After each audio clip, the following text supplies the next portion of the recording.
Suami dan mertuaku diam-diam merampas hartaku. Mereka juga menjual rumah mewahku seharga 150 miliar untuk modal menikahi selingkuhan suami.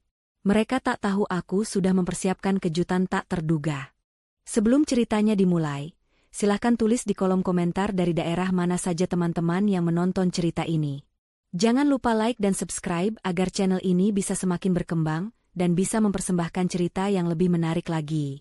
Pagi itu, seperti ratusan pagi sebelumnya, Alma menyajikan surga di atas meja makan. Aroma kopi gayo yang baru diseduh menguar, berbaur dengan wangi roti panggang yang diolesi selai srikaya buatan sendiri.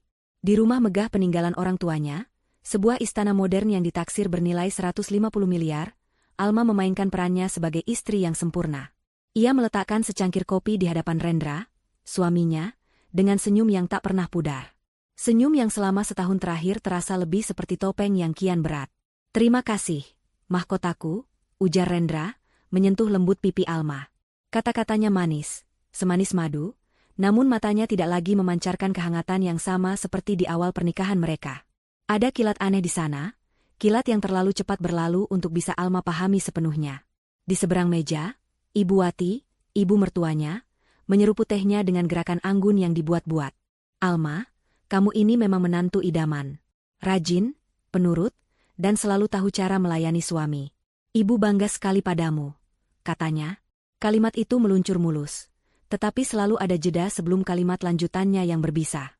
"Sayang sekali, kesempurnaanmu belum lengkap tanpa kehadiran seorang cucu untuk ibu. Tapi tidak apa-apa, ibu mengerti, tidak semua wanita ditakdirkan untuk itu." Alma hanya tersenyum tipis, menunduk seolah menerima nasihat itu dengan lapang dada. Padahal, di dalam hatinya, setiap kata Ibu Wati terasa seperti serpihan kaca yang ditaburkan di atas luka lama. Ia dan Rendra sudah mencoba, sudah berkonsultasi dengan dokter terbaik, namun takdir belum berpihak. Dan mertuanya tidak pernah melewatkan satu hari pun untuk mengingatkannya akan kekurangan itu. Kekurangan yang seolah-olah menutupi semua kelebihan yang ia miliki, termasuk fakta bahwa Rendra dan Ibu Wati hidup sepenuhnya dari kekayaan yang diwariskan oleh orang tua Alma. Setelah sarapan, Rendra berpamitan untuk bekerja. Ia mencium kening Alma, ciuman yang terasa seperti formalitas dingin. Ibu Wati masuk ke kamarnya untuk melakukan ritual paginya, menonton sinetron dengan volume suara yang memekakan telinga. Tinggallah Alma seorang diri di tengah kemegahan rumahnya. Ia berjalan menyusuri lorong yang dindingnya dihiasi lukisan-lukisan mahal, warisan ayahnya yang seorang kolektor seni. Setiap sudut rumah ini menyimpan kenangan tentang kehangatan keluarganya, sebuah kehangatan yang kini terasa begitu jauh. Beberapa jam kemudian, Rendra pulang lebih awal. Hal yang tidak biasa. Ia tidak masuk ruang kerja seperti biasanya, melainkan menghampiri Alma yang sedang berada di taman belakang, merawat mawar putih kesukaan almarhumah ibunya. Rendra datang dengan senyumnya yang paling menawan, senyum yang dulu selalu berhasil meluluhkan hati Alma. "Sayang, aku ada kabar baik," katanya, duduk di samping Alma di bangku taman. "Ingat proyek properti di selatan yang pernah aku ceritakan? Proyeknya butuh suntikan dana segar secepatnya. Kesempatannya sangat langka. Keuntungannya bisa 3 kali lipat dalam 6 bulan. Alma menoleh, meletakkan gunting tanamannya. Ia menatap mata Rendra, mencari kejujuran di sana. "Dana lagi, Mas? Bukankah bulan lalu aku baru saja mentransfer 5 miliar untuk proyek yang di Kalimantan?" Tanyanya dengan nada suara yang dijaga agar tetap lembut. Rendra tertawa kecil, seolah pertanyaan Alma adalah sebuah lelucon lucu. "Astaga, sayangku. Tentu saja ini berbeda. Yang di Kalimantan itu investasi jangka panjang. Nah, yang ini untuk perputaran cepat. Kamu kan paling pintar soal ini, warisan bakat bisnis dari almarhum papamu. Aku butuh 10 miliar lagi. Aku janji, ini yang terakhir untuk proyek ini. Setelah itu, kita tinggal duduk manis menunggu hasilnya." Ia mengusap punggung tangan Alma, tatapannya meyakinkan. Alma diam sejenak. Hatinya ragu, alarm di benaknya berbunyi samar. Namun, ia sudah terbiasa menepis keraguan itu. Ia ingin percaya pada suaminya. Ia ingin surga kecilnya ini tetap utuh. Dengan sebuah helaan napas panjang yang ia samarkan menjadi senyum, Alma mengangguk. "Baiklah, Mas. Nanti aku siapkan transfernya." Wajah Rendra langsung berseri-seri. Ia memeluk Alma erat, terlalu erat. "Aku tahu aku selalu bisa mengandalkanmu. Kamu memang istri terbaik di dunia," bisiknya di telinga Alma. Pelukan itu terasa mencekik. Malam harinya, saat makan malam, Ibu Wati kembali melancarkan serangan verbalnya. Kali ini, ia membawa sebuah majalah wanita dan menunjukkannya pada Alma. Di sana, ada foto seorang sosialita muda yang baru saja melahirkan anak kembar. Lihat, Alma. Cantik, kaya, dan subur. Paket lengkap. Laki-laki mana yang tidak akan bangga punya istri seperti ini? Rendra itu anakku satu-satunya, penerus keluarga. Wajar kalau ibu khawatir. Harta bisa habis, tapi keturunan akan abadi. Cerocosnya panjang lebar, seolah Alma tidak ada di sana. Rendra hanya diam, sibuk dengan makanannya, tidak membela Alma sedikitpun. Keheningan dari Rendra justru terasa lebih menyakitkan daripada kata-kata pedas ibunya. Alma merasa seperti seorang terdakwa di pengadilan keluarganya sendiri. Setelah makan malam, ia memilih untuk menyibukkan diri. Ia mengumpulkan pakaian kotor, termasuk setelan jas mahal yang dikenakan Rendra kemarin saat pergi untuk rapat penting di luar kota. Katanya, rapat itu berlangsung sampai larut malam untuk finalisasi sebuah kesepakatan besar. Di dalam ruang cuci yang sunyi, Alma mulai memeriksa setiap saku pakaian. Itu adalah kebiasaan yang ia lakukan untuk memastikan tidak ada barang penting yang ikut tercuci. Saat tangannya masuk ke saku jas Rendra, ia merasakan secari kertas yang terlipat kasar. Bukan kartu nama atau catatan rapat. Alma membukanya perlahan. Matanya terpaku pada tulisan di atas kertas itu. Itu adalah sebuah struk pembelian dari salah satu butik perhiasan paling mewah di ibu kota. Tanggal pembeliannya adalah kemarin. Tanggal saat Rendra seharusnya berada dalam rapat alot. Jantung Alma mulai berdebar kencang. Ia membaca detail barang yang dibeli. Sebuah kalung berlian edisi terbatas, dengan nama koleksi, The Star of Marisa. Harganya membuat Alma nyaris sesak napas. Di bagian bawah struk, ada sebuah catatan kecil yang ditulis tangan oleh pramuniaga. Mungkin untuk kartu ucapan, untuk M, satu-satunya bintangku. M. Marisa. Nama itu tiba-tiba muncul di benak Alma. Beberapa minggu lalu, Rendra pernah menyebut nama itu sambil lalu. Seorang rekan bisnis baru yang katanya sangat cerdas dan agresif. Alma mencoba meyakinkan dirinya, mungkin ini hanya hadiah untuk klien penting. Mungkin, M, bukan berarti Marisa. Tapi hatinya tahu ia sedang membohongi diri sendiri. Kebohongan yang selama ini ia bangun untuk mempertahankan kewarasannya mulai retak. Tiba-tiba, ia mendengar suara tawa dari ruang kerja Rendra. Pintu ruangan itu tidak tertutup rapat. Terdorong oleh firasat buruk yang tak tertahankan, Alma melangkah mendekat, berjinjit agar tidak menimbulkan suara. Ia mendengar suara Rendra dan Ibu Wati di dalam. Semuanya lancar. Bu, 10 miliar sudah di tangan. Alma itu benar-benar bodoh. Mudah sekali dibujuk dengan kata-kata manis, kata Rendra, disusul tawarnya. Suara Ibu Wati menyahut, terdengar puas. Bagus. Terus kuras hartanya sampai kering. Sedikit lagi, semua asetnya akan kita pegang. Maklar properti sudah bilang, rumah ini bisa laku cepat. Setelah rumah ini terjual, kamu bisa ceraikan perempuan mandul itu. Buang saja sampah tak berguna itu jauh-jauh. Kamu bisa mulai hidup baru dengan Marisa. Dia dari keluarga terpandang dan pasti bisa memberi ibu cucu. Tenang saja, Bu. Semuanya sudah Rendra siapkan. Marisa juga sudah tidak sabar. Setelah ini, kita akan hidup seperti raja. Dunia Alma runtuh saat itu juga. Suara-suara itu berdengung di telinganya, mengalahkan detak jantungnya sendiri yang terasa berhenti berdetak. Surga yang ia jaga mati-matian ternyata hanyalah sebuah panggung sandiwara. Ia bukanlah seorang ratu, melainkan seekor sapi perah yang sedang digiring ke rumah jagal. Ia bersandar di dinding koridor yang dingin, tubuhnya gemetar hebat. Struk perhiasan di tangannya terasa membakar kulit. Air mata yang seharusnya tumpah seolah membeku di pelupuk matanya. Rasa sakit yang luar biasa melandanya, begitu dalam hingga ia tidak bisa bernapas. Namun, di tengah kehancuran itu, sesuatu yang lain mulai tumbuh. Sesuatu yang dingin, kelam, dan penuh perhitungan. Kesedihan di matanya perlahan memudar, digantikan oleh kobaran api kebencian yang sunyi. Ia meremas truk itu hingga menjadi bola kertas kecil. Mereka ingin mengambil semuanya? Mereka ingin membuangnya seperti sampah? Baiklah. Ia akan membiarkan mereka memainkan permainannya. Tapi mereka tidak tahu. Mulai detik ini, Alma yang akan menulis aturan mainnya. Keesokan paginya, tidak ada yang berubah di meja makan. Alma tetap menyajikan sarapan dengan senyum yang sama. Ia menuangkan kopi untuk Rendra, menyajikan teh hangat untuk Ibu Wati. Ia adalah aktris terbaik di panggung sandiwaranya sendiri. Tidak ada yang menyadari badai yang telah menghancurkan hatinya semalam. atau kegelapan yang kini bersemayam di balik tatapan matanya yang teduh. Ia bahkan bertanya pada Rendra tentang rapatnya yang, sampai larut malam, itu, dan mendengarkan semua kebohongannya dengan penuh perhatian palsu. "Luar biasa, Mas.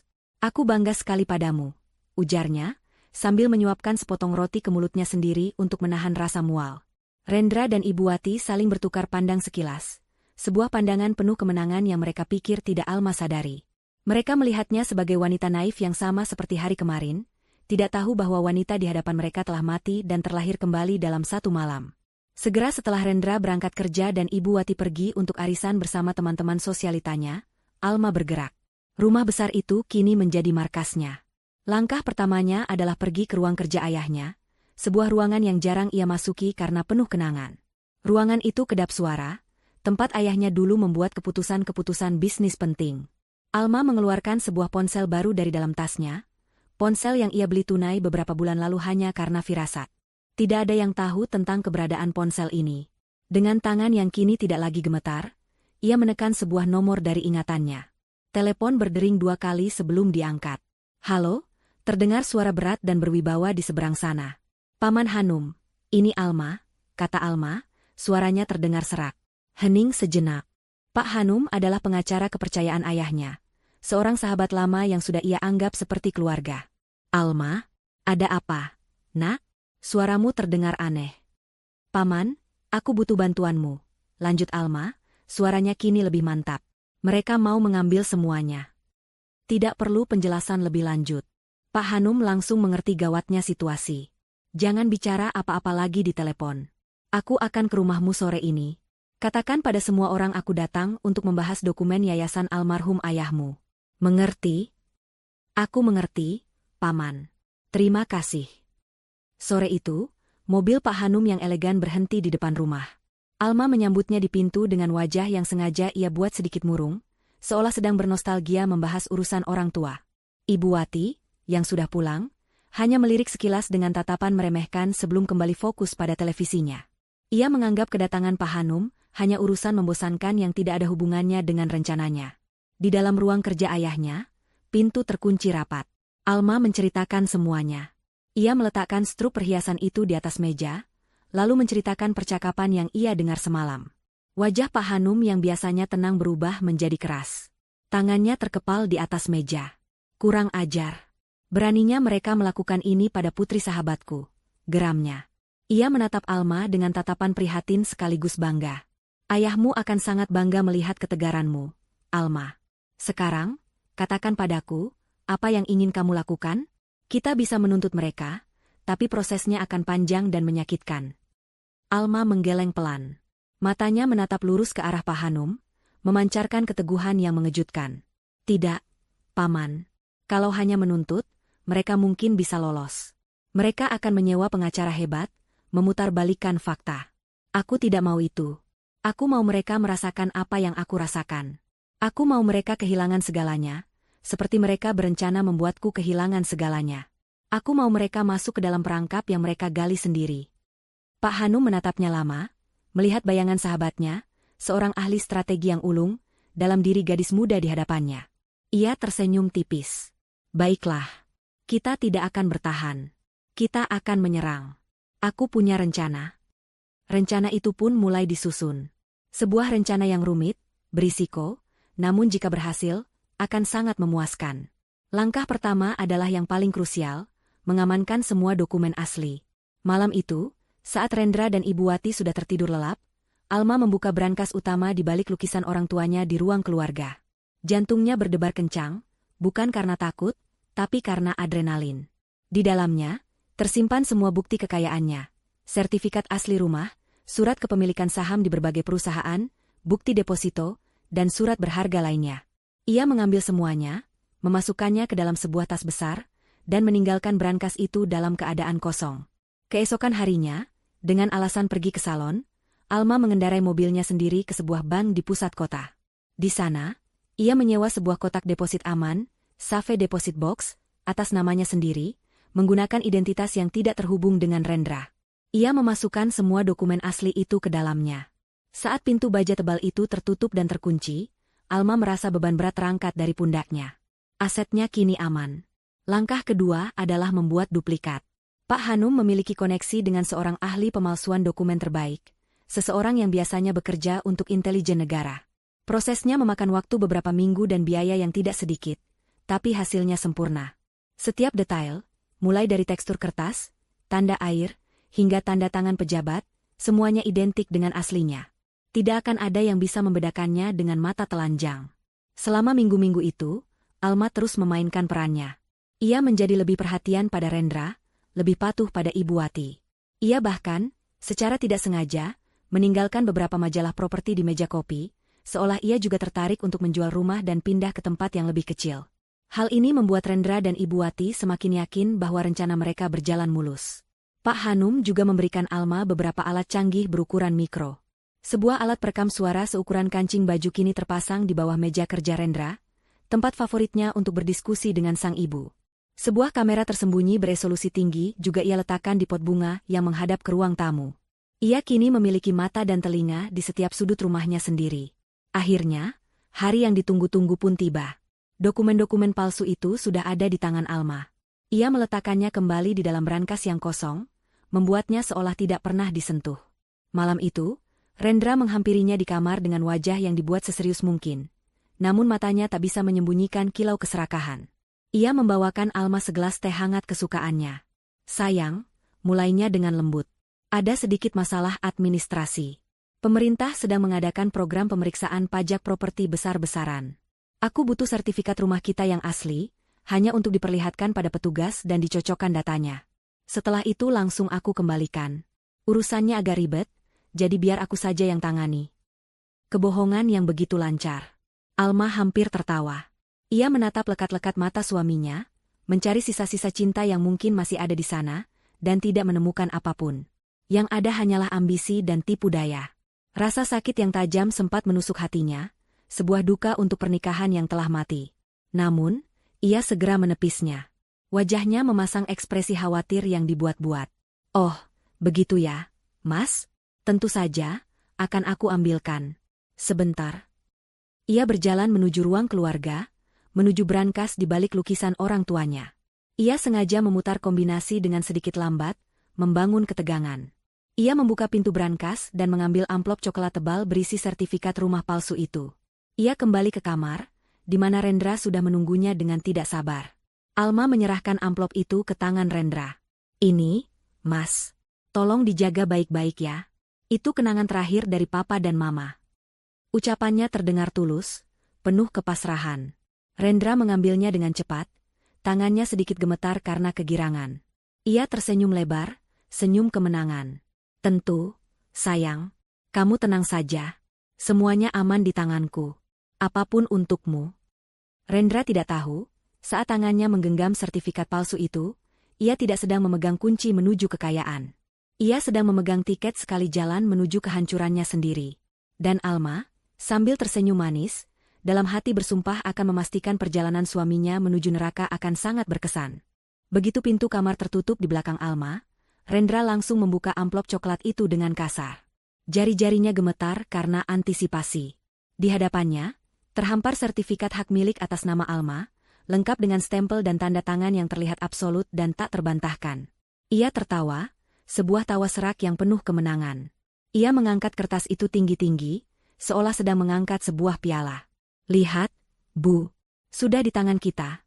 Serunya pada Ibu Wati yang sudah menunggunya di ruang kerja. Pintu ruangan itu mereka tutup rapat. Tidak menyadari bahwa sebuah kancing kecil di bawah meja mahoni Rendra kini aktif dan merekam setiap kata mereka dengan jernih. Ibu Wati merebut sertifikat itu dari tangan Rendra. Matanya yang sipit menelitinya dengan seksama, jemarinya yang dipenuhi cincin emas mengelus permukaan kertas. Sempurna, desisnya. Wanita bodoh itu benar-benar menyerahkan nyawanya pada kita. Sekarang jangan buang waktu lagi. Hubungi maklar properti itu besok pagi. Semakin cepat rumah ini terjual, semakin cepat kita bisa menendangnya keluar dari sini. Tenang, Bu. Semuanya akan berjalan sesuai rencana, jawab Rendra, menuangkan 2 gelas anggur mahal dari botol koleksi Alma. Mereka bersulang, merayakan kemenangan yang mereka pikir sudah di depan mata. Untuk kehidupan baru kita.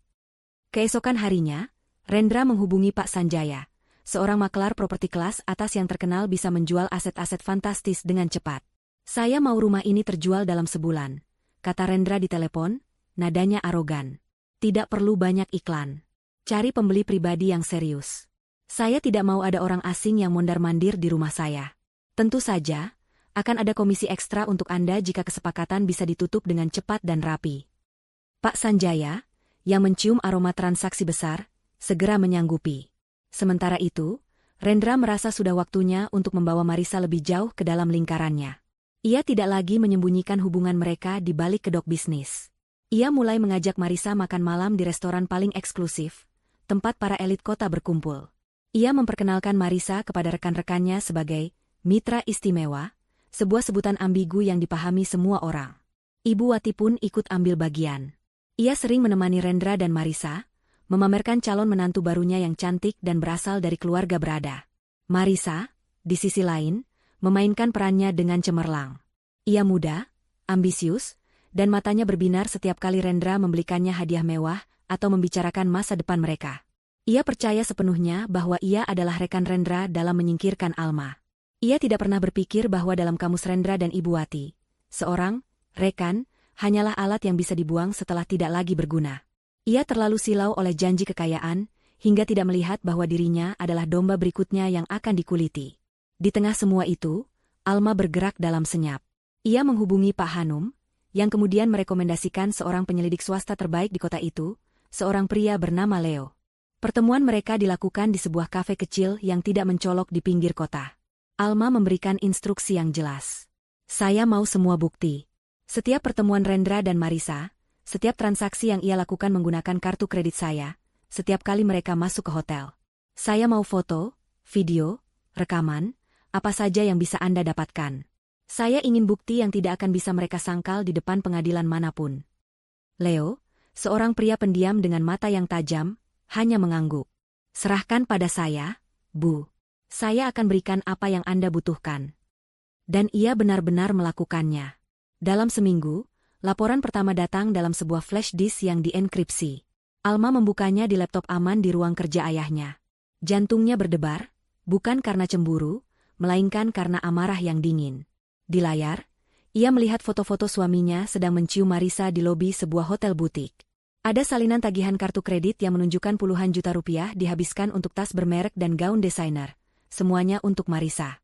Bahkan ada rekaman video singkat, diambil dari seberang jalan, yang menunjukkan Rendra dan Marisa masuk ke sebuah toko perhiasan, toko yang sama dengan yang tertera di struk kalung berlian itu. Setiap malam, Alma akan mengunci diri di ruangan itu, mempelajari setiap bukti baru yang dikirimkan Leo. Ia mengarsipkan semuanya dengan rapi, membuat folder-folder digital dengan nama, penipuan finansial, bukti perselingkuhan, konspirasi. Rasa sakit karena pengkhianatan telah lama berubah menjadi energi dingin yang mendorongnya maju. Ia tidak lagi melihat foto suaminya, melainkan foto seorang penjahat.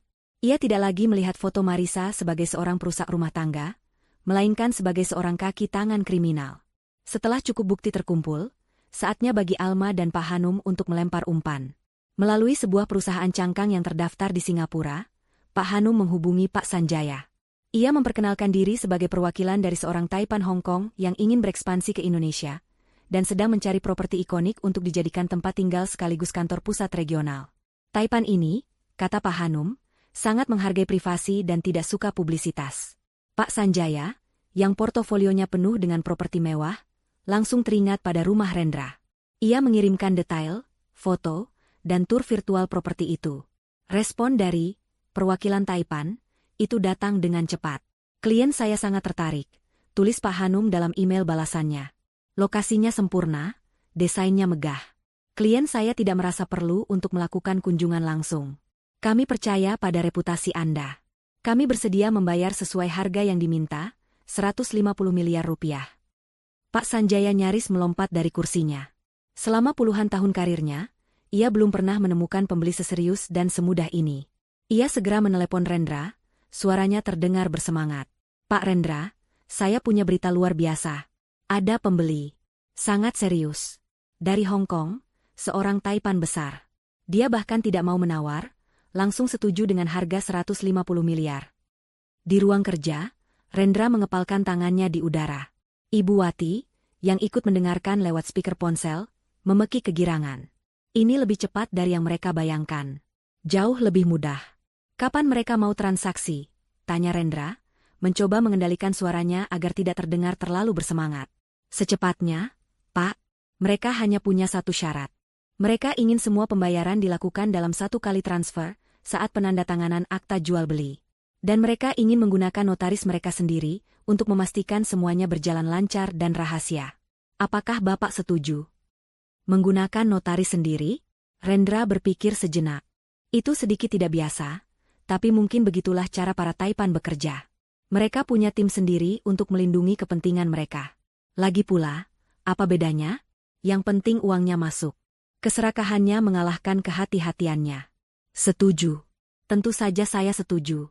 Atur saja semuanya, Pak Sanjaya. Semakin cepat semakin baik, seru Rendra. Setelah menutup telepon, Rendra berteriak penuh kemenangan. Ia memeluk ibunya dan memutarnya. Kita berhasil, Bu. Kita berhasil. Di kamarnya yang sunyi, Alma meletakkan headphone di atas meja. Alat perekam di bawah meja Rendra bekerja dengan sempurna. Ia telah mendengar setiap detail percakapan itu. Ia menatap keluar jendela, ke arah taman mawar putihnya yang sedang mekar. Seekor ikan besar yang serakah baru saja menelan umpannya bulat-bulat, lengkap dengan kail, tali, dan pemberatnya. Alma tersenyum tipis, senyum yang tidak akan pernah dilihat oleh Rendra dan Ibu Wati. Senyum seorang pemburu yang tahu mangsanya sudah pasti terperangkap. Dengan kepastian penjualan rumah di depan mata, suasana di dalam istana megah itu berubah drastis. Lapisan tipis kepura-puraan yang selama ini dijaga oleh Rendra dan Ibu Wati menguap begitu saja, digantikan oleh arogansi dan kekejaman yang tak lagi ditutup-tutupi. Rendra tidak lagi memanggil Alma, mahkotaku. Panggilannya kini hanya nama, diucapkan dengan nada datar dan memerintah. Ibu Wati berhenti melontarkan sindiran halus. Kini ia mencela Alma secara terang-terangan di depan para asisten rumah tangga. Lihat itu, piringnya kurang bersih. Apa gunanya punya istri kalau pekerjaan sepele begini saja tidak becus? Hardiknya suatu pagi, mendorong piring sarapannya hingga menimbulkan bunyi denting yang keras. Puncak dari perubahan sikap itu adalah ketika Rendra mulai membawa Marisa ke rumah. Awalnya, ia beralasan ada dokumen bisnis yang harus ditandatangani. Namun, lama-kelamaan, Marisa menjadi tamu rutin. Ia akan datang di sore hari, mengenakan pakaian mahal yang dibelikan Rendra, dan berkelakuan seolah ia adalah nyonya rumah yang baru. Sayang, menurutmu sofa ini warnanya sudah ketinggalan zaman, ya? Nanti kalau kita sudah di sini, kita ganti saja dengan warna gading, ujar Marisa suatu hari, sambil bergelayut manja di lengan Rendra, tepat di hadapan Alma yang sedang menyiram tanaman di ruang keluarga. Alma tidak menjawab. Ia hanya melanjutkan pekerjaannya, gerakannya tetap tenang dan terukur. Namun, di dalam dirinya, setiap kata dan tindakan mereka terekam dengan jelas. Kamera tersembunyi di pot bunga menangkap semuanya. Saat Ibu Wati mengajak Marisa ke kamar utama dan membuka lemari pakaian Alma, menawarinya untuk mencoba gaun-gaun dan perhiasan. Ambil saja yang kamu suka, sayang. Sebentar lagi ini semua milikmu. Anggap saja ini barang-barang bekas dari penghuni lama, kata Ibu Wati, tertawa bersama Marisa. Setiap malam, di benteng pertahanannya, ruang kerja sang ayah, Alma akan memutar ulang rekaman hari itu. Ia menonton dengan wajah tanpa ekspresi saat Marisa mencoba kalung berlian peninggalan ibunya, saat Rendra menunjukkan denah rumah pada Marisa sambil merencanakan renovasi. Ia juga mendapatkan rekaman emasnya. Sebuah percakapan larut malam antara Rendra dan ibunya di ruang kerja. Setelah menikah dengan Marisa, kita harus pintar-pintar, Rendra, kata Ibu Wati. Keluarganya memang kaya, tapi ayahnya sangat licik. Pastikan kamu bisa memegang kendali atas aset mereka. Buat dia menandatangani perjanjian pranikah yang menguntungkan kita. Tentu, Bu. Rendra sudah memikirkannya. Marisa itu cinta mati padaku. Dia akan menandatangani apa saja yang aku sodorkan. Setelah hartanya kita kuasai, posisinya tidak akan lebih baik dari Alma, jawab Rendra sambil terkekeh. Alma menyimpan rekaman itu di folder terpisah dengan nama, Senjata Pamungkas. Ia kini punya bukti niat busuk mereka, tidak hanya terhadapnya, tapi juga terhadap pion mereka sendiri, Marisa. Kehadiran Alma yang pasif dan diam membuat Ibu Wati semakin jengkel. Ia ingin Alma marah, menangis, atau mengamuk. Reaksi seperti itu akan menjadi pembenaran atas perlakuan buruk mereka. Namun Alma tidak memberinya kepuasan itu. Ia terus menjalani perannya sebagai istri yang patuh, melayani mereka dengan kesabaran yang tampak tak terbatas. Kesabarannya justru menjadi siksaan psikologis bagi mertuanya. Hingga suatu malam, kesabaran Ibu Wati mencapai puncaknya. Marisa kembali datang untuk makan malam. Mereka bertiga duduk di meja makan, mengobrol dan tertawa riang, sengaja mengabaikan Alma yang sedang menyajikan makanan. Alma bergerak seperti bayangan, meletakkan hidangan satu persatu. Saat ia hendak meletakkan semangkuk sup jagung kepiting yang masih mengepul panas di hadapan Ibu Wati, insiden itu terjadi. Tepat ketika mangkuk itu berada di atas meja, Ibu Wati dengan sengaja menyenggol meja dengan lututnya. Gerakannya tiba-tiba dan cukup kuat. Mangkuk itu terdorong, dan isinya yang panas tumpah mengenai punggung tangan Alma yang sedang memegangnya. Aduh! Alma menarik tangannya dengan cepat, sebuah desisan tajam keluar dari bibirnya.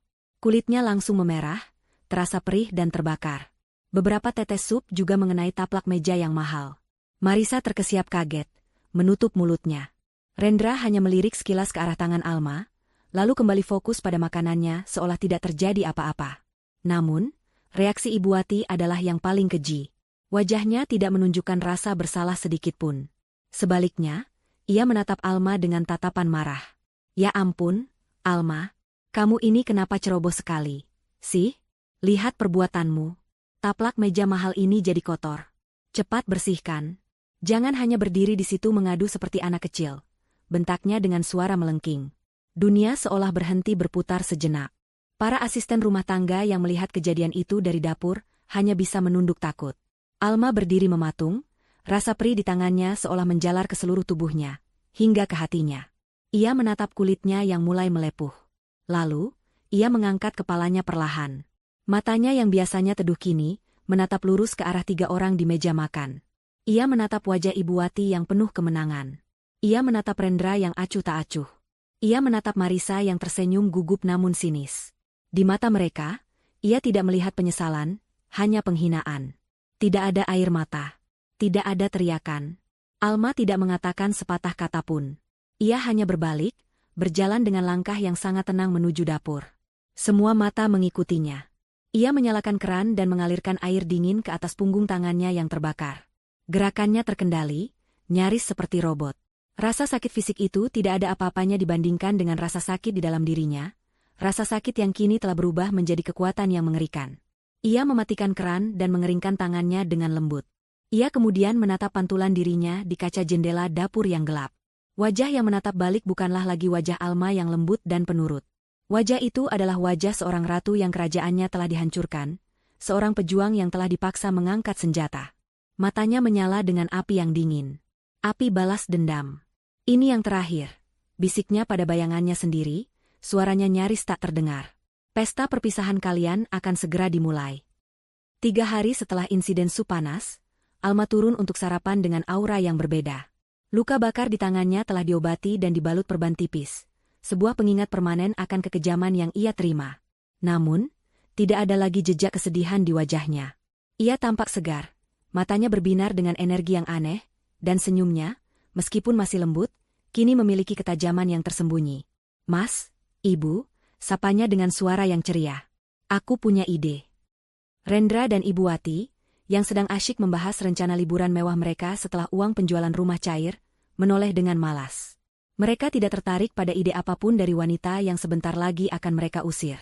Lusa adalah hari ulang tahun pernikahan kita yang kelima, lanjut Alma, seolah tidak menyadari tatapan dingin mereka. Aku tahu keadaan kita akhir-akhir ini agak tegang. Jadi, aku berpikir, bagaimana kalau kita adakan pesta besar? Pesta yang sangat megah. Untuk merayakannya. Anggap saja, sebagai sebuah penutupan babak lama dan pembukaan babak baru. Rendra nyaris tersedak kopinya. Ibu Wati menatap Alma dengan curiga. Pesta? Di saat seperti ini? Gagasan itu terdengar konyol. Namun, saat mereka memikirkannya lebih dalam, sebuah senyum licik mulai terkembang di bibir mereka. Pesta perpisahan. Ide yang cemerlang. Ini akan menjadi panggung yang sempurna bagi mereka. Mereka bisa mengundang semua kolega penting, semua teman sosialita, dan menunjukkan pada dunia betapa harmonisnya keluarga mereka, sebelum nantinya mereka menyebarkan cerita versi mereka tentang perceraian yang terpaksa dilakukan. Ini akan menjadi perayaan kemenangan mereka di depan umum. Ide yang sangat bagus, sayang, seru Rendra, nadanya langsung berubah hangat dan penuh kepalsuan. Tentu saja kita harus merayakannya. Kamu memang istri yang paling pengertian. Ibu Wati mengangguk setuju, matanya berkilauan. Benar. Adakan saja yang paling mewah, Alma. Jangan khawatir soal biaya. Pakai saja uangmu sepuasnya. Anggap saja ini hadiah terakhir darimu untuk putraku. Alma tersenyum. Tentu, Ibu. Semuanya akan aku urus. Dan Alma benar-benar mengurusnya. Dalam waktu kurang dari 48 jam, ia mengerahkan seluruh sumber dayanya. Ia menyewa event organizer terbaik di kota, mengubah taman belakang rumahnya yang luas menjadi sebuah negeri dongeng yang berkilauan. Ribuan lampu kristal digantung di antara pepohonan, panggung musik megah didirikan di dekat kolam renang, dan puluhan koki didatangkan untuk menyiapkan hidangan dari seluruh dunia. Undangan digital dengan desain elegan dikirimkan ke ratusan nama dalam daftar tamu elit kota, para pengusaha, pejabat, dan sosialita. Bagi Rendra dan Ibu Wati, semua ini adalah pemandangan yang memabukkan. Mereka melihat Alma sibuk mondar-mandir, memberikan instruksi, memastikan setiap detail sempurna. Mereka melihatnya sebagai seekor lebah pekerja yang sedang membangun sarang untuk dinikmati oleh ratu yang baru. Mereka menertawakannya di belakang punggungnya, tidak menyadari bahwa Alma bukanlah lebah pekerja, melainkan laba-laba betina yang sedang menenun jaring sutranya yang mematikan. Di hari pesta, Alma menghabiskan waktu berjam-jam di kamarnya. Ia tidak memilih gaun dari koleksi yang pernah dibelikan Rendra. Sebaliknya, ia mengenakan gaun yang ia pesan khusus beberapa minggu lalu. Gaun itu berwarna merah darah, dengan potongan sederhana namun sangat kuat, memeluk tubuhnya dengan sempurna. Gaun itu menjeritkan kekuatan, bahaya, dan keanggunan. Saat ia menatap dirinya di cermin, dengan riasan wajah yang tajam dan rambut yang disanggul tinggi, ia nyaris tidak mengenali wanita yang menatap balik. Wanita di cermin itu bukanlah korban. Ia adalah seorang pemangsa. Ketika Alma menuruni tangga besar menuju taman, semua aktivitas seolah berhenti sejenak. Para tamu yang sudah mulai berdatangan menatapnya dengan kagum. Rendra dan Ibu Wati, yang sedang menyambut tamu di pintu masuk, tertegun. Mereka belum pernah melihat Alma seperti ini. Ada sesuatu yang berbeda, sesuatu yang membuat bulu kuduk mereka meremang. Namun, kekaguman para tamu dengan cepat mengalihkan perhatian mereka. Mereka kembali tersenyum, menarik Alma ke sisi mereka. Kau tampak berbeda malam ini, bisik Rendra di telinga Alma, nadanya campuran antara pujian dan kegelisahan. Mungkin karena aku sangat bahagia, Mas, jawab Alma, senyumnya menyentuh matanya, namun tidak ada kehangatan di sana. Pesta berlangsung dengan sangat meriah. Musik mengalun, gelas sampanye berdenting, dan tawa memenuhi udara malam. Rendra dan Ibu Wati menjadi pusat perhatian. Mereka berkeliling, menyapa tamu, menerima pujian atas kemegahan pesta dan keharmonisan keluarga mereka. Marisa juga hadir, diperkenalkan oleh Rendra sebagai rekan bisnis yang sangat berharga. Ia mengenakan gaun putih yang kontras dengan gaun merah Alma, seolah sengaja menampilkan citra suci dan murni. Ia menatap Alma dengan tatapan kemenangan yang terang-terangan. Alma membiarkan mereka menikmati panggung mereka. Ia sendiri memilih untuk berbaur dengan tenang, menyapa beberapa teman lama orang tuanya, menerima ucapan selamat dengan anggun. Ia adalah perwujudan dari ketenangan sebelum badai. Tepat pukul 9 malam, saat pesta mencapai puncaknya, musik perlahan mereda. Pembawa acara naik ke atas panggung. Para hadirin sekalian, sekarang tibalah saat yang kita nanti-nantikan. Mari kita sambut nyonya rumah kita yang cantik, Ibu Alma, untuk memberikan sepatah dua patah kata. Semua mata tertuju pada Alma saat ia melangkah naik ke atas panggung. Tepuk tangan membahana. Rendra dan Ibu Wati tersenyum bangga, mengira Alma akan memberikan pidato cinta yang membosankan tentang betapa hebatnya suami dan mertuanya. Alma berdiri di tengah panggung, memegang mikrofon. Cahaya lampu menyorotnya, membuat gaun merahnya tampak menyala. Ia menatap kerumunan di hadapannya, tatapannya menyapu dari satu wajah ke wajah lain, sebelum akhirnya berhenti pada Rendra, Ibu Wati, dan Marisa. Selamat malam semuanya, suaranya terdengar jernih dan kuat melalui pengeras suara. Terima kasih telah datang untuk merayakan hari jadi pernikahan kami. 5 tahun adalah waktu yang panjang. Waktu yang cukup untuk belajar banyak hal. Belajar tentang cinta, tentang pengorbanan, dan tentang pengkhianatan. Ada sedikit perubahan di atmosfer pesta. Kata terakhir itu menggantung di udara. Senyum di wajah Rendra dan Ibu Wati sedikit membeku. Malam ini bukan hanya perayaan masa lalu, lanjut Alma, senyum tipis bermain di bibirnya. Tapi juga perayaan masa depan. Sebuah masa depan baru yang cerah. Dan berbicara tentang masa depan, ada seorang tamu istimewa yang hadir malam ini. Seseorang yang akan menjadi bagian penting dari masa depan keluarga kami. Ia mengalihkan pandangannya ke arah gerbang utama taman. Sesuai isyarat, 2 orang penjaga membuka gerbang itu lebar-lebar. Seorang pria parubaya bertubuh tinggi tegap, dengan setelan jas paling mahal dan aura kekuasaan yang tak terbantahkan, melangkah masuk. Ia diapit oleh 2 orang asisten yang berwajah serius. Semua tamu menoleh, bertanya-tanya siapa gerangan tokoh penting ini. Pagi setelah pesta yang gemerlap, udara di rumah terasa berbeda. Ketegangan yang biasanya menyelimuti meja makan telah lenyap, digantikan oleh euforia yang nyaris tak bisa disembunyikan oleh Rendra dan Ibu Wati. Mereka memandang Alma dengan cara baru. Bukan lagi sebagai target, tetapi sebagai seorang pecundang yang anehnya telah memuluskan jalan bagi kemenangan mereka. Mereka menyimpulkan bahwa pengumuman tadi malam adalah cara Alma untuk menyerah dengan anggun, sebuah tindakan putus asa untuk menjaga nama baiknya di depan publik. "Sarapanmu enak sekali, Al," puji Rendra, sesuatu yang sudah berbulan-bulan tidak ia lakukan. "Setelah ini semua selesai, aku akan pastikan kamu mendapatkan tunjangan perceraian yang layak." "Aku tidak sekejam itu," Ibu Wati menambahkan. "Benar. Anggap saja itu pesangon karena sudah melayani kami dengan baik selama ini." Alma hanya tersenyum, menuangkan kopi ke cangkir mereka untuk terakhir kalinya. "Tidak perlu repot-repot memikirkanku. Aku bisa menjaga diriku sendiri," jawabnya dengan tenang. Ketenangannya luar biasa. Ketenangan seorang jenderal yang pasukannya telah mengepung benteng musuh, dan hanya tinggal menunggu fajar untuk memberi perintah menyerang. Pukul 9 pagi, mereka bertiga bersiap-siap. Rendra mengenakan setelan terbaiknya, Ibu Wati memakai perhiasan emasnya yang paling mencolok, dan Marisa, yang datang menjemput, mengenakan gaun bisnis yang elegan. Ia akan menjadi saksi dari transaksi yang akan mengubah hidupnya.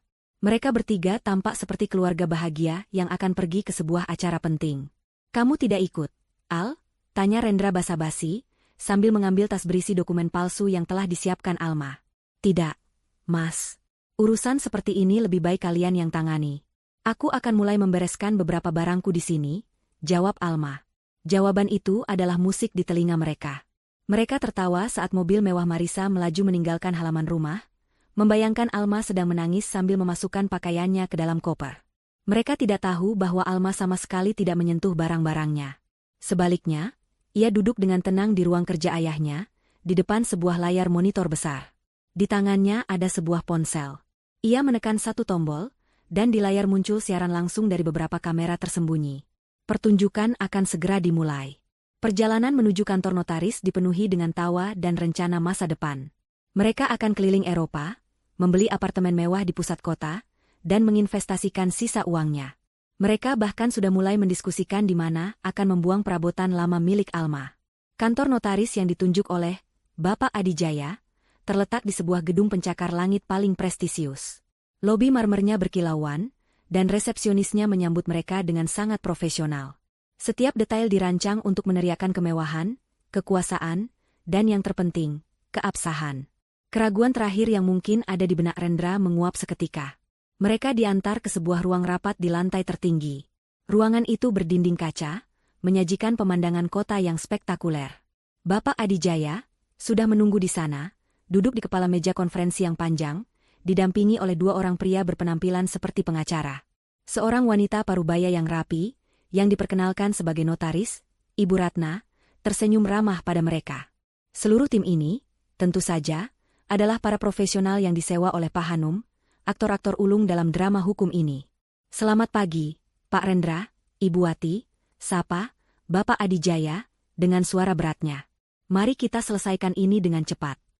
Ibu Ratna, sang notaris palsu, mulai bekerja.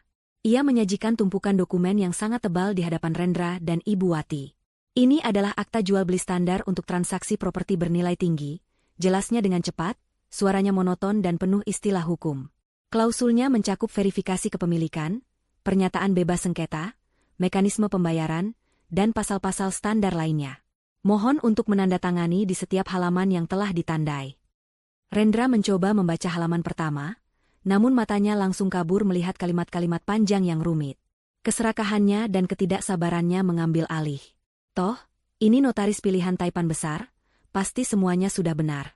Ia mengambil pulpen mahal yang tersedia di meja. Ibu Wati, yang tidak mengerti apa-apa tentang hukum, hanya mengikuti putranya. "Silakan dimulai," kata Ibu Ratna, dan dimulailah ritual itu. Halaman demi halaman mereka buka, menandatangani di bagian bawah tanpa membacanya. Mereka seperti mesin yang bergerak karena euforia. Marisa duduk di belakang mereka, tersenyum puas sambil sesekali melirik ponselnya, mungkin sudah bersiap-siap mengunggah status kemenangan di media sosialnya. Mereka tidak menyadari bahwa di antara tumpukan kertas yang terlihat seperti dokumen legal itu, terselip halaman-halaman yang sama sekali berbeda. Halaman-halaman yang telah disiapkan dengan cermat oleh Pak Hanum. Setiap beberapa lembar akta jual beli palsu, ada satu lembar surat pengakuan utang atas penggelapan dana perusahaan Alma selama bertahun-tahun. Lalu ada lembar surat kuasa mutlak yang memberikan Alma hak penuh untuk menyita seluruh aset pribadi Rendra dan Ibu Wati sebagai jaminan atas utang tersebut. Dan yang paling mematikan, di bagian paling akhir, terselip selembar surat pengakuan bersalah yang merinci seluruh konspirasi mereka untuk menipu Alma, lengkap dengan pengakuan pemalsuan dokumen. Setiap tanda tangan yang mereka bubuhkan adalah paku yang mereka tancapkan di peti mati mereka sendiri. Akhirnya, setelah hampir setengah jam, tanda tangan terakhir dibubuhkan. Rendra meletakkan pulpennya dengan napas lega. Ia bersandar di kursinya, wajahnya berseri-seri. Ibu Wati menepuk-nepuk dadanya, merasa seolah beban hidupnya terangkat. Selesai, kata Ibu Ratna, mengumpulkan semua dokumen dengan rapi. Rendra menatap Bapak Adijaya, mengulurkan tangannya. Terima kasih atas kerjasamanya. Jadi, mengenai transfernya? Sebelum ia sempat menyelesaikan kalimatnya, pintu ruang rapat yang berat itu berayun terbuka tanpa suara. Semua orang menoleh. Di ambang pintu, berdiri Alma. Ia tidak lagi mengenakan pakaian rumah yang sederhana. Ia mengenakan setelan blazer berwarna putih gading yang tajam, membuatnya tampak seperti seorang eksekutif puncak.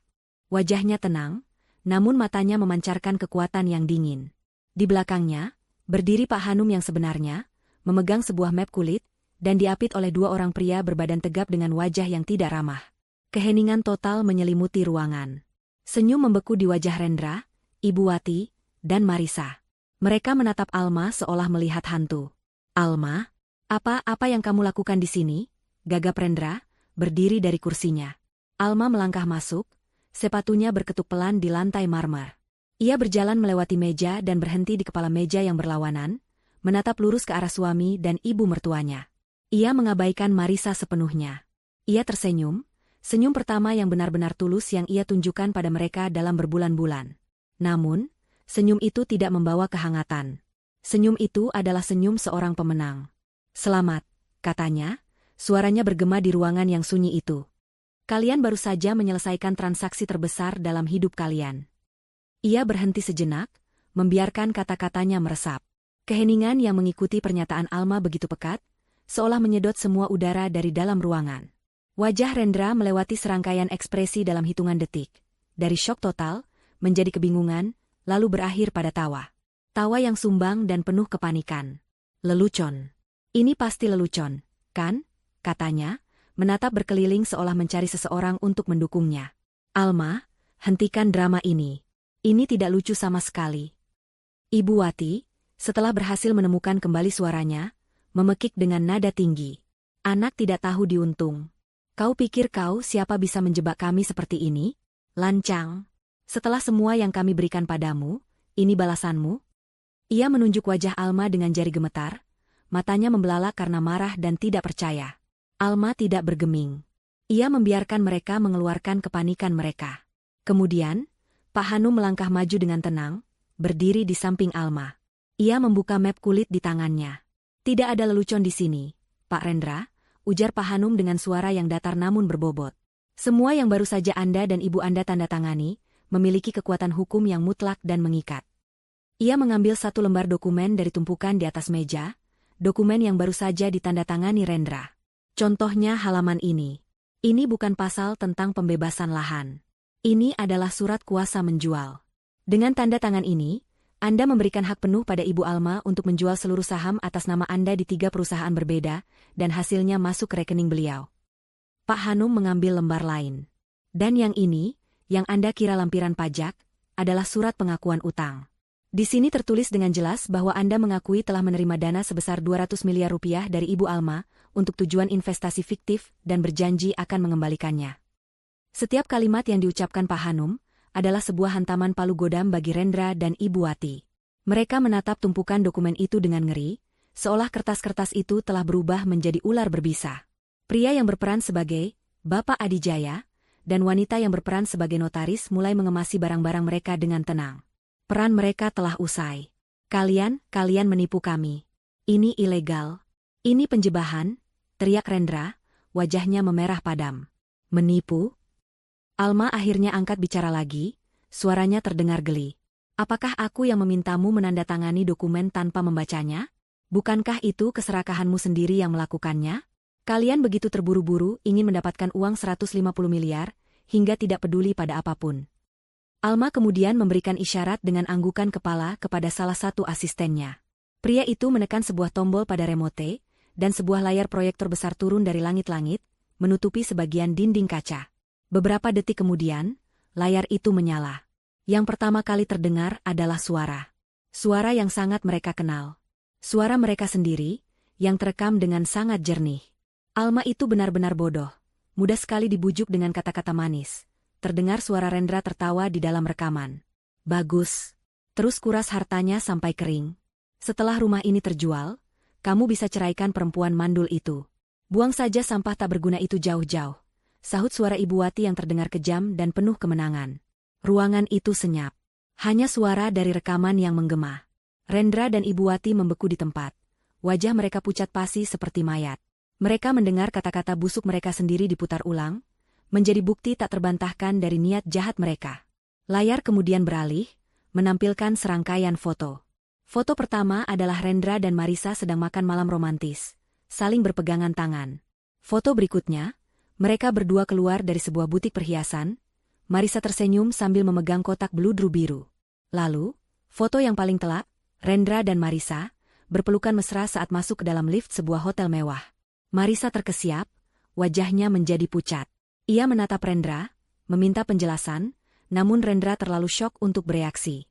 Semua ini, bisik Ibu Wati, tubuhnya mulai gemetar. Ini hanya sebagian kecil dari bukti yang aku miliki, kata Alma. Tatapannya kini beralih dan mengunci pada Marisa. Untuk pertama kalinya, ia berbicara langsung pada wanita itu.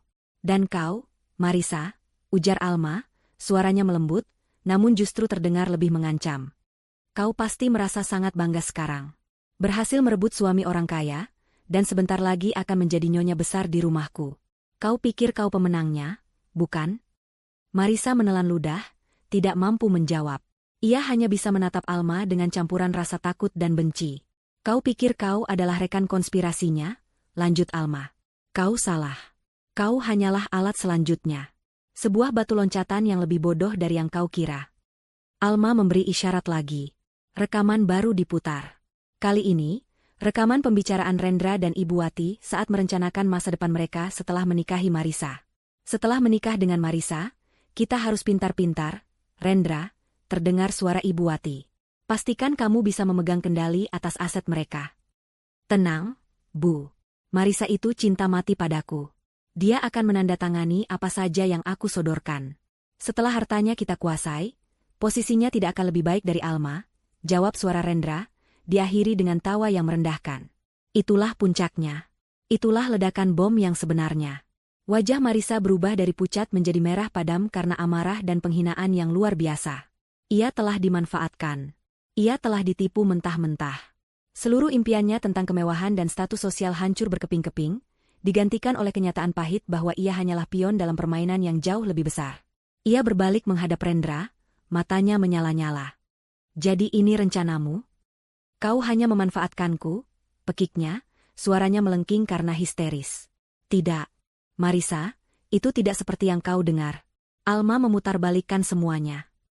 Rendra mencoba membela diri, namun kata-katanya terdengar kosong. Aku mendengarnya dengan jelas. Rendra, kau dan ibumu sama saja. Penipu busuk. Marisa mulai memukuli dada Rendra dengan membabi buta, tangisannya pecah.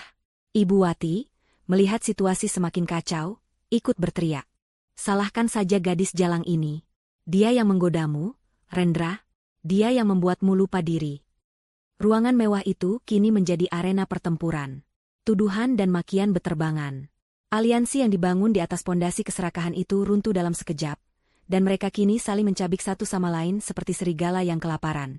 Di tengah kekacauan itu, Alma hanya berdiri dan menonton. Tidak ada senyum kemenangan di wajahnya. Hanya ada kekosongan yang dingin. Ia telah menyalakan api, dan sekarang ia menyaksikan musuh-musuhnya terbakar di dalamnya. Pertunjukannya berjalan lebih baik dari yang ia bayangkan. Sayangnya untuk kalian. Lanjutnya, nadanya berubah menjadi sedingin es. Dokumen yang baru saja kalian tanda tangani bukanlah akta jual beli. Selamat, Rendra, Ibu. Kalian baru saja menandatangani surat pengakuan utang lengkap atas semua uang yang telah kalian curi dariku, dengan total nilai 200 miliar rupiah. Dan sebagai jaminannya, kalian juga baru saja secara sukarela menyerahkan seluruh aset pribadi kalian kepadaku.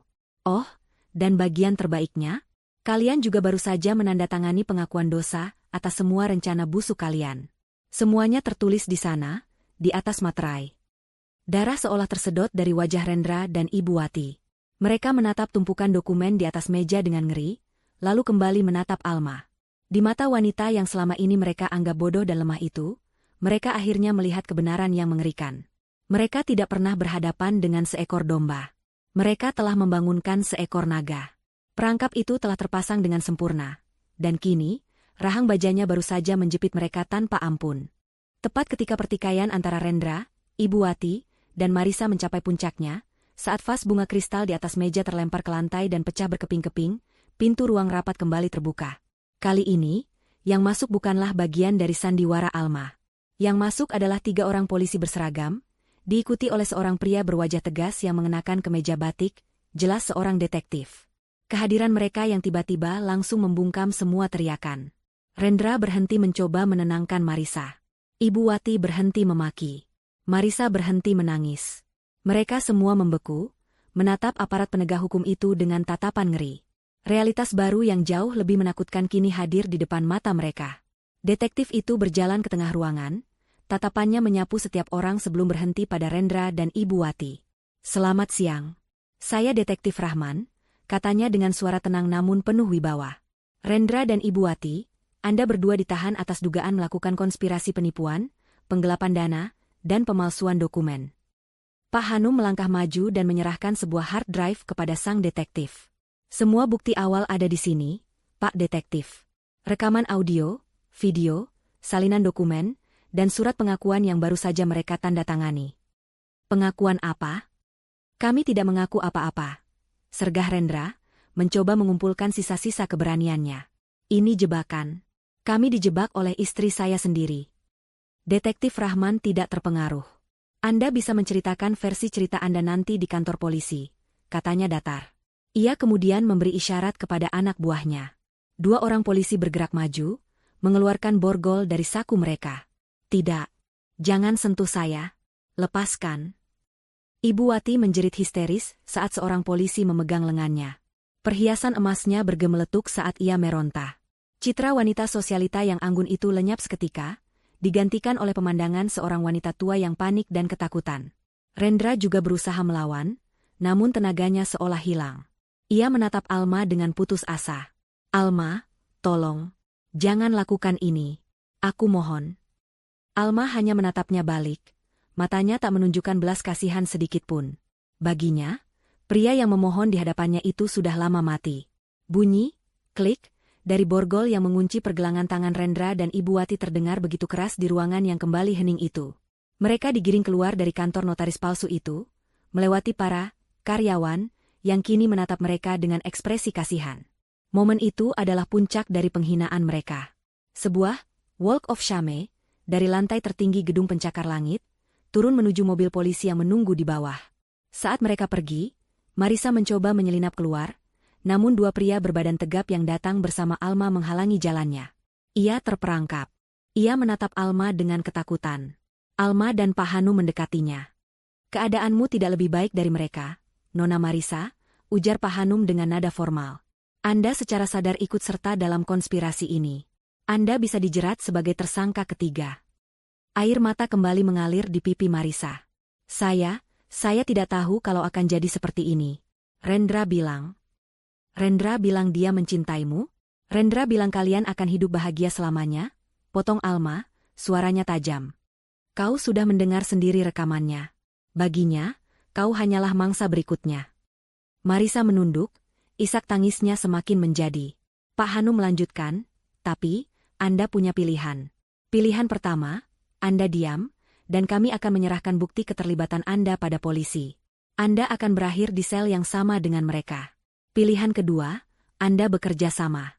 Jadilah saksi kunci. Ceritakan semua yang Anda tahu, dari awal hingga akhir. Akui peran Anda. Dengan begitu, jaksa mungkin akan mempertimbangkan untuk memberikan Anda hukuman yang lebih ringan, atau bahkan status sebagai saksi yang dilindungi. Alma mencondongkan tubuhnya sedikit. Mereka mengkhianatimu, Marisa. Ini satu-satunya kesempatanmu untuk membalas mereka dan menyelamatkan dirimu sendiri. Tawaran itu menggantung di udara. Di satu sisi ada penjara dan kehancuran. Di sisi lain, ada secercah harapan. Setelah beberapa saat terdiam, dipenuhi isak tangis, Marisa akhirnya mengangguk pelan. Saya akan bekerja sama.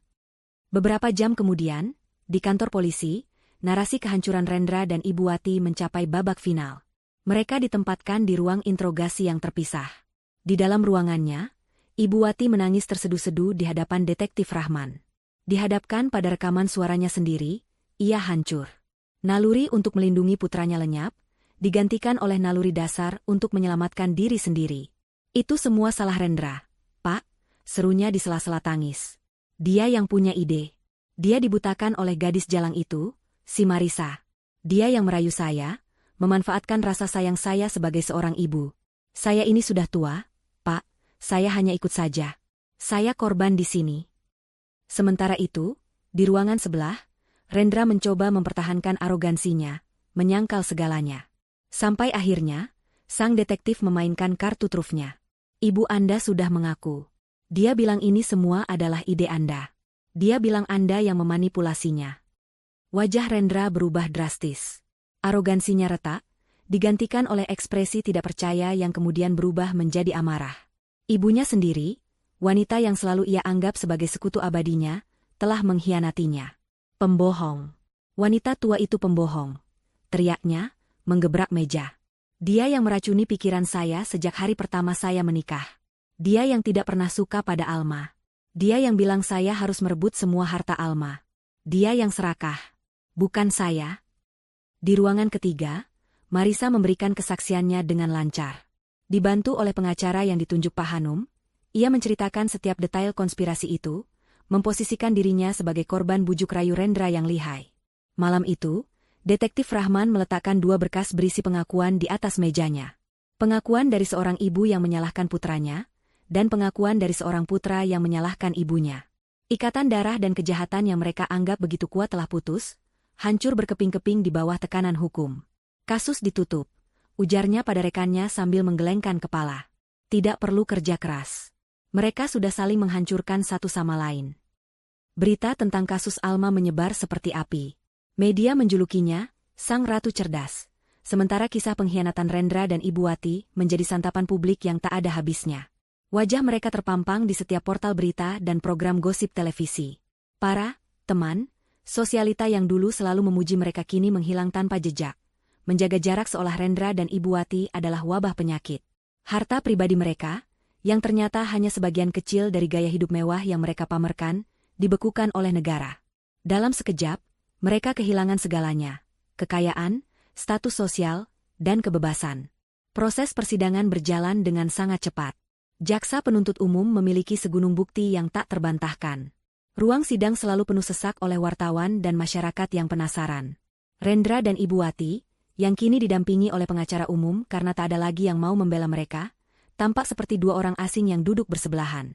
Mereka tidak lagi saling bicara, hanya saling melempar tatapan benci. Di kursi saksi, Marisa menceritakan semuanya. Dengan air mata yang terus mengalir, ia melukiskan dirinya sebagai korban yang lugu, terperdaya oleh janji manis dan manipulasi Rendra. Kesaksiannya, ditambah dengan bukti rekaman rencana Rendra untuk menipunya, membuatnya mendapatkan simpati dari hakim dan juri. Kemudian, tibalah giliran Alma. Saat ia berjalan menuju kursi saksi, seluruh ruangan hening. Ia tidak tampak seperti korban yang rapuh. Ia mengenakan blus sutra sederhana, rambutnya tergerai rapi, dan wajahnya memancarkan ketenangan yang luar biasa. Ia berbicara dengan suara yang jelas dan mantap, menceritakan penderitaannya bukan dengan keluhan, melainkan dengan fakta. Ia menceritakan tentang sindiran-sindiran pedas Ibu Wati yang menggerogoti harga dirinya hari demi hari. Ia merinci satu persatu transaksi keuangan yang ia setujui atas nama cinta dan kepercayaan, yang ternyata adalah penipuan terencana. Ia mengisahkan malam ketika ia mendengar percakapan di ruang kerja, malam yang menghancurkan hatinya sekaligus membangkitkan kekuatannya. Puncaknya adalah ketika ia menunjukkan perban di tangannya kepada majelis hakim. Luka ini, yang mulia, katanya, suaranya sedikit bergetar untuk pertama kalinya, adalah simbol dari semua yang mereka lakukan. Mereka tidak hanya mencoba merampas harta saya. Mereka mencoba merampas martabat saya, jiwa saya. Tapi mereka gagal. Karena pada hari mereka menumpahkan sup panas ke tangan ini, mereka justru menyalakan api di dalam diri saya. Api untuk melawan. Kesaksiannya begitu kuat, hingga beberapa orang di galeri penonton terlihat menyeka air mata. Pembelaan dari pengacara Rendra dan Ibu Wati terdengar lemah dan putus asa. Strategi mereka untuk saling menyalahkan di depan hakim justru menjadi bumerang, menunjukkan betapa busuknya karakter mereka dan betapa tidak adanya penyesalan dalam diri mereka. Akhirnya, hari putusan pun tiba. Hakim ketua mengetukkan palunya, dan keheningan yang tegang menyelimuti ruang sidang. Sang hakim menatap tajam ke arah Rendra dan Ibu Wati sebelum membacakan pertimbangannya. Setelah memeriksa semua bukti dan mendengarkan semua kesaksian, ujar hakim dengan suara berat, majelis hakim tidak menemukan keraguan sedikitpun bahwa kedua terdakwa, Rendra dan Wati, secara sadar, terencana, dan sistematis telah melakukan tindak kejahatan penipuan, penggelapan, serta pemalsuan dokumen dengan niat jahat. Kejahatan ini, lanjutnya, nadanya meninggi, diperparah oleh fakta bahwa korban adalah orang terdekat mereka. Seorang istri dan menantu yang telah memberikan kepercayaan dan sumber daya sepenuhnya. Terdakwa tidak menunjukkan penyesalan sedikitpun, bahkan saling menyalahkan untuk menyelamatkan diri masing-masing. Perbuatan ini bukan hanya kejahatan terhadap hukum, tetapi juga pengkhianatan terhadap nilai-nilai kemanusiaan yang paling dasar. Rendra menunduk dalam-dalam, bahunya bergetar. Ibu Wati memejamkan matanya rapat-rapat, bibirnya berkomat-kamit seperti sedang berdoa. Oleh karena itu, kata hakim, suaranya menggelegar, majelis hakim memutuskan, terdakwa Rendra dijatuhi hukuman penjara selama 15 tahun. Terdakwa Wati dijatuhi hukuman penjara selama 12 tahun. Keduanya juga diwajibkan membayar denda dan mengembalikan seluruh kerugian material. Palu diketuk 3 kali, bunyinya seolah menjadi penanda akhir dari segalanya. Saat itulah Ibu Wati tidak sanggup lagi menahannya. Sebuah jeritan pilu keluar dari mulutnya sebelum tubuhnya terkulai lemas di kursi. Pingsan. Petugas segera menghampirinya. Rendra, di sisi lain, tampak hancur. Wajahnya yang dulu tampan kini kuyu dan penuh keputusasaan. Saat petugas membawanya berdiri untuk digiring keluar, matanya liar mencari-cari di antara kerumunan. Akhirnya, tatapannya bertemu dengan tatapan Alma, yang duduk dengan tenang di barisan depan. Di mata Rendra, ada permohonan, penyesalan, dan sejuta pertanyaan. Ia mengharapkan sesuatu dari Alma. Mungkin setitik kasihan, secercah amarah, atau bahkan senyum kemenangan. Tapi ia tidak mendapatkan apa-apa. Alma menatapnya balik, dan di dalam matanya yang indah, Rendra tidak melihat apapun. Tidak ada cinta, tidak ada benci. Hanya ada kekosongan yang luas dan dingin. Itu adalah tatapan yang diberikan seseorang kepada orang asing yang tidak berarti apa-apa. Tatapan yang mengatakan, kau tidak lagi ada dalam duniaku. Itulah hukuman yang sebenarnya. Hukuman yang lebih menyakitkan dari 15 tahun di balik jeruji besi.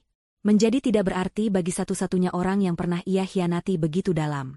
Alma kemudian berdiri, berbalik, dan berjalan keluar dari ruang sidang tanpa menoleh ke belakang sedikitpun, meninggalkan masa lalunya yang kelam untuk selamanya membusuk di sana. Setahun telah berlalu sejak palu keadilan diketuk. Debu persidangan telah lama mengendap, dan nama Alma perlahan menghilang dari tajuk utama berita, digantikan oleh skandal-skandal baru. Inilah yang diinginkan Alma, kedamaian. Langkah pertamanya untuk memulai hidup baru adalah melepaskan masa lalu secara fisik. Ia menjual rumah megah senilai 150 miliar itu. Pada hari terakhir sebelum serah terima kunci, ia berjalan sendirian menyusuri setiap ruangan yang kini kosong. Gema langkah kakinya adalah satu-satunya suara di sana. Ia tidak merasakan kesedihan, hanya kelegaan. Dinding-dinding ini telah menjadi saksi bisu dari surga palsu dan penderitaan sunyinya. Dengan menjualnya, ia tidak hanya melepaskan sebuah properti, tetapi juga sebuah penjara kenangan. Ia pindah ke sebuah gria tawang, penthouse, yang indah di jantung kota.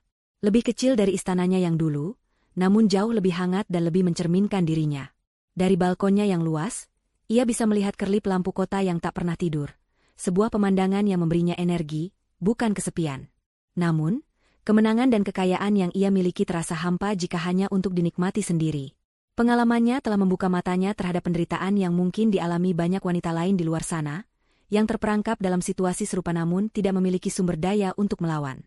Dari kesadaran inilah, lahir sebuah tujuan baru. Menggunakan sebagian besar kekayaannya dan pengaruh dari nama baiknya, Alma mendirikan Yayasan Pelita Alma. Sebuah organisasi nirlaba dengan misi yang sangat spesifik, memberikan bantuan hukum, konseling psikologis, dan pelatihan kemandirian finansial bagi para korban kekerasan ekonomi dalam rumah tangga.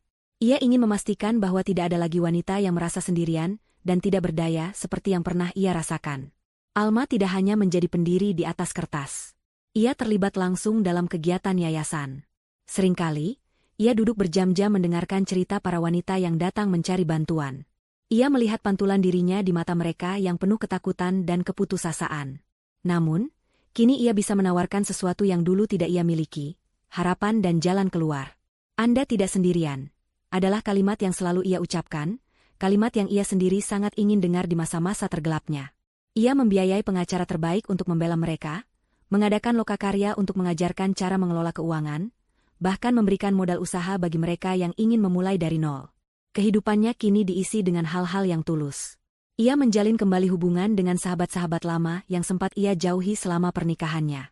Ia sering terlihat tertawa lepas saat makan malam di warung sederhana, menikmati kebersamaan yang tulus, sesuatu yang tidak pernah ia temukan di pesta-pesta mewah yang penuh kepalsuan. Ia juga mulai melakukan perjalanan, bukan untuk lari dari sesuatu, melainkan untuk menemukan dirinya. Ia mendaki gunung, menyelami lautan biru, dan duduk terdiam menyaksikan matahari terbenam di negeri-negeri yang jauh. Ia menemukan kedamaian dalam keheningan alam. Suatu sore yang cerah, Alma berdiri di balkon geria tawangnya. Langit senja melukis cakrawala dengan warna oranye dan ungu. Di tangannya, ada secangkir teh melati yang hangat. Ia menatap pemandangan kota di bawahnya, bukan dengan tatapan seorang penguasa, tetapi dengan tatapan seseorang yang telah berdamai dengan takdirnya. Senyum tipis yang tulus terukir di bibirnya. Ia telah menang. Bukan hanya menang melawan Rendra dan Ibu Wati, tetapi ia telah menang melawan kebencian di dalam dirinya sendiri. Ia telah berhasil mengubah racun menjadi obat, mengubah lukanya menjadi cahaya bagi orang lain. Pada saat yang bersamaan, di tempat yang jauh dari gemerlap kota, pemandangannya sangat berbeda. Di sebuah lembaga pemasyarakatan yang dikelilingi tembok tinggi berlumuran kawat duri, seorang pria dan seorang wanita tua dengan seragam narapidana berwarna biru kusam sedang menjalankan tugas sore mereka. Rendra, yang tubuhnya kini lebih kurus dan wajahnya dipenuhi kelelahan, sedang mengepel lantai koridor yang panjang dan kotor. Di sudut lain di ruang cuci yang panas dan lembab, Ibu Wati, dengan rambut yang memutih dan wajah yang penuh keriput penyesalan, sedang menyetrika tumpukan seragam penjara. Tidak ada lagi perhiasan yang berkilauan, tidak ada lagi pakaian mahal, tidak ada lagi tatapan merendahkan. Yang tersisa hanyalah kenyataan pahit dari karma yang mereka tuai.